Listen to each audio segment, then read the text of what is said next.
ఇల్లు కాలి ఒకడేడుస్తుంటే చుట్టకి నిప్పు దొరికిందని మరొకడు సంతోషించాడంట అన్నటువంటి సామెతను వాడుతూ యూసుఫ్ పఠాన్ని పెద్ద ఎత్తున ట్రోల్ చేస్తున్నారు. వాస్తవంగా యూసుఫ్ పఠాన్ సొంత ఏరియా కాదు ముర్షిదాబాద్, కానీ ఎక్కడో ఉన్నటువంటి అతను కేవలం మతం పరంగా అతను ముస్లిం అన్నటువంటి కారణంగా యూసుఫ్ పఠాన్కి అక్కడ టికెట్ ఇచ్చారు.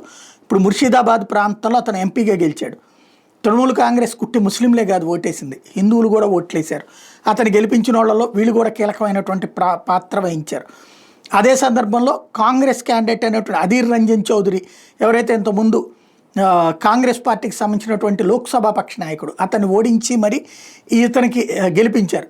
ఇప్పుడు అక్కడ ఉన్నటువంటి ముస్లింలు ముర్షిదాబాద్ ప్రాంతంలో చేస్తున్నటువంటి దాడులు, హిందువుల్ని తరిమివేయటం, చివరికి హిందువులు ఆ ప్రాంతం నుంచి ఇతర ప్రాంతాలకు వలస వెళ్తున్నటువంటి పరిస్థితి, దీనికి సంబంధించిన వీడియోలు అవి కూడా చూసాం. ఇప్పుడు అక్కడ నెట్జన్స్ పెద్ద ఎత్తున ట్రోల్ చేస్తున్నారు. ఏంటంటే ఐపీఎల్లో ఉన్నాడు కదా ఇతను మెంటర్గా యూసుఫ్ పఠాను, అక్కడ కూల్ డ్రింక్ తాగుతా గ్రీన్ టీ తాగుతా ఉన్నటువంటి ఫోటోలను పెడుతూ నువ్వు నీ ప్రాంత ప్రజలు ఇట్లా జరుగుతుంటే నువ్వు అక్కడ కూర్చుని ఆడుకుంటున్నావా అన్నటువంటిది అడుగుతున్నారనమాట.